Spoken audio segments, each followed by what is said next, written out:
Good morning, students. Today again we are going to learn chapter 7, structure and functional unit of our body, the cell.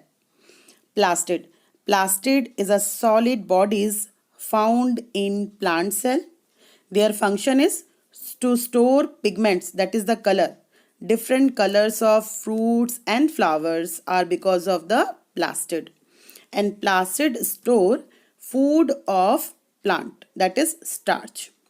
Its structure is hollow. Inside it is like a bag and it is surrounded by double membrane, that is a double layer, and it's having its own DNA, own genetic material. There are three types of plastid. First is chromoplast. The red one is what? Chromoplast. Chromoplast, these are the colored, and it is because of these that flowers and fruits have red, yellow and different colors. Second, the green one is chloroplast. These are green colored and help in photosynthesis. The third one is leucoplast. These are colorless and store food. So plastid क्या होता है? ये plant cell में present होता है. Plastid क्या store करता है? Colours. Pigment means what? Colour. किसका कलर? फ्रूट और फ्लावर्स के कलर्स. डिफरेंट कलर्स होते हैं फ्रूट्स के, रेड, ग्रीन, येलो. फ्लावर्स के भी डिफरेंट कलर्स होते हैं. तो ये कलर्स किस में स्टोर होते हैं? प्लास्टिड में.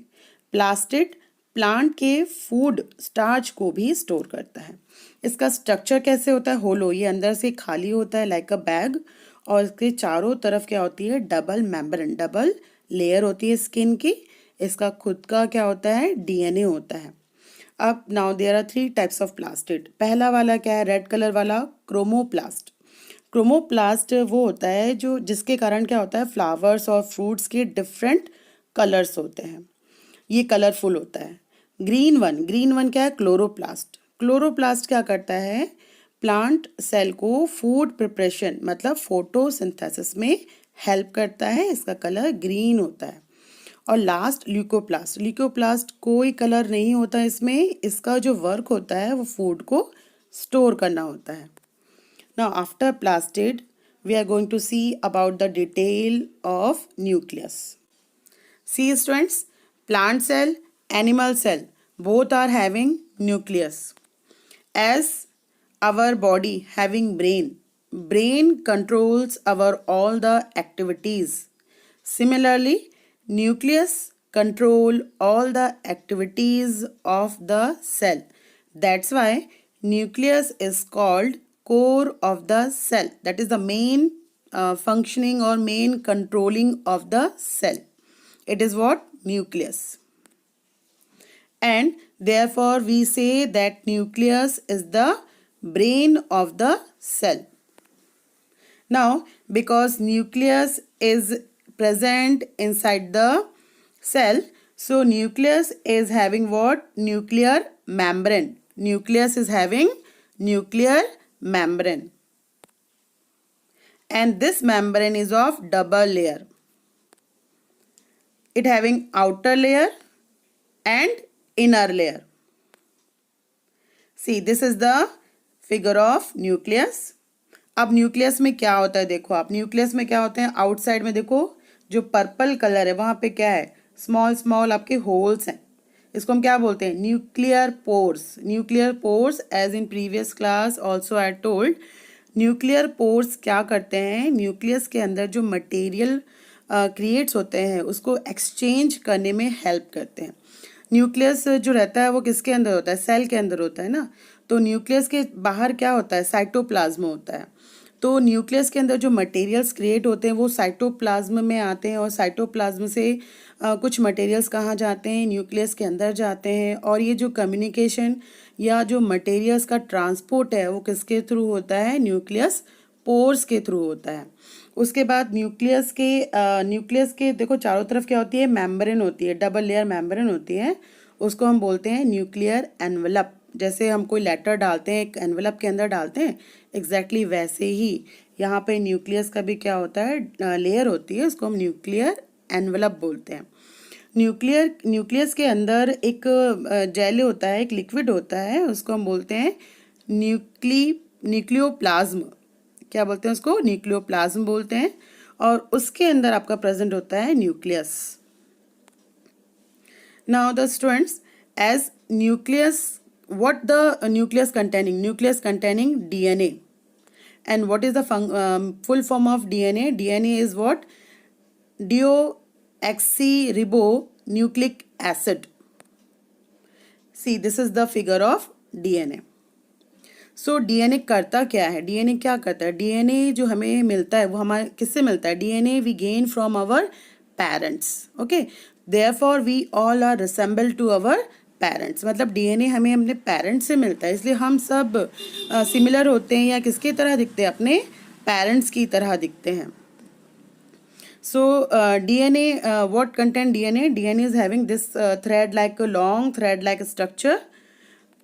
And if suppose for example, suppose there are so many like a fibers like this, and we want to keep all this in a small box, then how we can do this? मतलब समझो आपके पास इतने सारे ये दिखे threads, इतने सारे threads हैं, बहुत सारे हैं, सबको एक बॉक्स में रखना है, तो आप कैसे रखोगे, है ना. तो क्या करोगे, इन थ्रेड्स जो दिख रहे हैं इनको क्या करोगे आप, स्मॉल, इसको क्या करोगे आप लाइक दिस तरह से थ्रेड्स के क्या करोगे, बंडल्स बना लोगे, और इसको इजीली आप किस में रख सकते हो, बॉक्स में रख सकते हो. सिमिलरली ऑल्सो द क्रोमोटीन और we can say long thread like structure is coiled and they shorten in the form of this, and this is called chromosomes, highly coiled and condensed form of DNA. And these chromosomes goes enter to the nucleus. So this is the, again see the figure, this is what student, this is what again the about the detail of the nucleus is done. Again I am summarizing all that the outer cover is what, nuclear pore, and nucleus के चारों तरफ क्या होता है, ribosomes होता है ना, ये होता है एंडोप्लाज्मिक रेक्टिकुलम. एंडोप्लाज्मिक रेक्टिकुलम में क्या लगा होता है, राइबोसोम्स होता है, and ribosomes is the protein factory which creates protein. Nucleus के अंदर क्या होता है, क्रोमोटीन, देखो यहाँ पे दिख रहा है थ्रेड लाइक स्ट्रक्चर दिख रहा है, दैट इज व्हाट, क्रोमोटीन. और क्रोमोटीन के अंदर क्या होता है, न्यूक्लियस, है ना, और न्यूक्लियस के चारों तरफ एक लेयर जैसी होती है, उसको बोलते हैं nuclear envelope. So about the nucleus detail is finished. So what is nucleus? Nucleus is the core of the cell, that is the main part of the cell. Core मतलब क्या होता है, main part of the cell, that's why it is called the brain of the cell, because it controls all the functions of the cell. Inside the nucleus, what present there, chromatin network, or chromatin network, that is a long thread like a structure which is highly coiled and condensed and summarized in the form of chromosomes. ठीक है, तो वो जो long thread like structure होता है आपका, वो जब सिंथेसाइज्ड होता है, स्मॉल हो जाता है, और किसके फॉर्म में आता है, क्रोमोसोम्स. ये जो क्रोमोसोम्स होते हैं वो डीएनए का स्ट्रक्चर क्रिएट करते हैं, और वो न्यूक्लियस में प्रेजेंट होते हैं. डीएनए इज व्हाट, डीएनए जो होता है वो क्या कहता है, हमें अपनी पेरेंट्स से मिलता है, और वो ये बताता है कि हमारे पेरेंटल फीचर्स क्या हैं. ठीक है, so that's why we are identical और we are assemble to our parents. So this all about the nucleus done here, and the remaining part we will learn in our next class. Thank you.